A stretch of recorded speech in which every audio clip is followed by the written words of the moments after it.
Hi, Sharon Danley here with another 2-minute tip. This week it's about the beauty industry from a professional's opinion. We all need inspiration, including me, especially when going through life's passages like marriages, children, careers, betrayal, divorce, remarriage, elation, etc. Now, at this next stage of life, and while we take the plunge and embrace our gray hair and all that goes with it, we once again are looking for some inspiration. However, the question begs asking, have we learned anything? What has our inspiration been so far?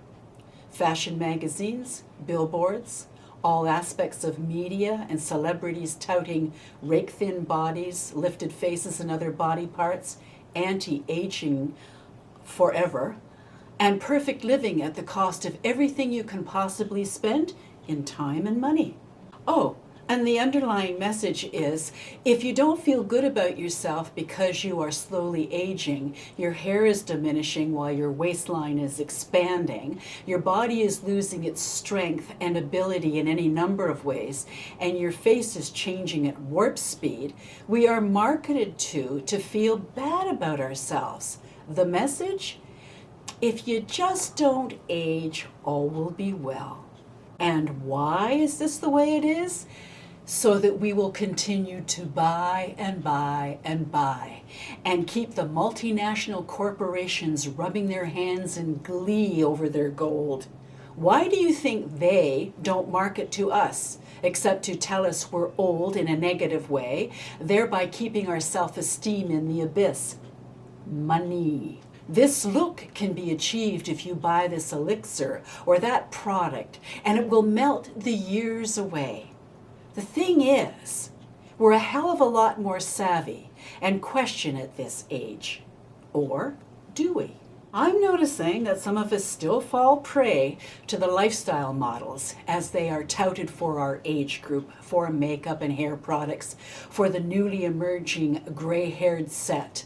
Then there are the lifestyle types that suggest if you are marathoning, skydiving, rodeo trick riding in your 80s, you will be glorified.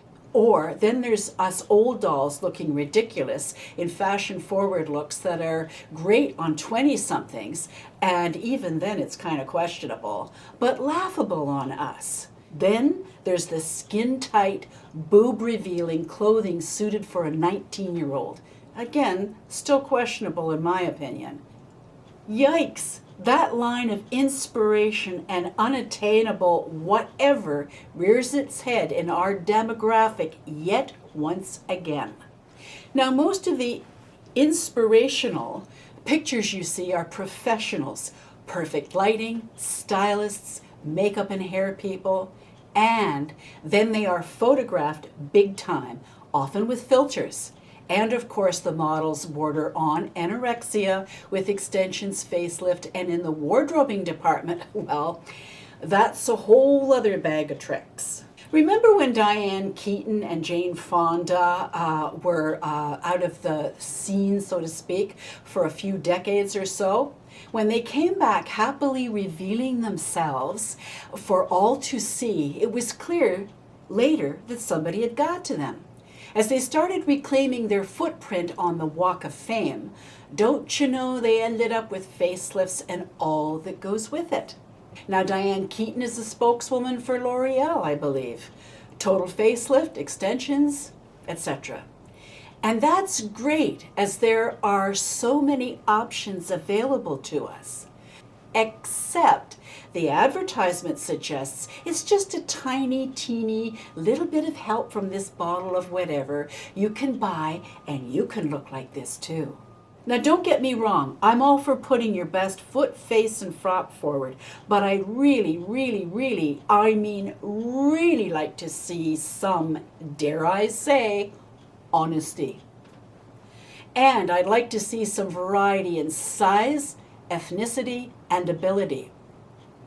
I'd like to see some good makeup, hairstyling, and appropriate wardrobing for our demographic on real women. As a retired master artist, I know the game. I've been there, I've seen it, I've been part of it. The tricks and the purpose of it all. I'm also in the front end of this demographic at 71. So if you want my hard-earned moolah beauty industry, you're going to have to do better than this. You're going to have to be environmentally responsible in your products and in your packaging. You're going to have to demonstrate your wares honestly and without any false advertisement, tricks, photography, or questionable models.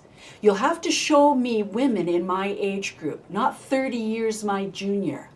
You'll have to show me the products and clothing that are fabulous for our demographic.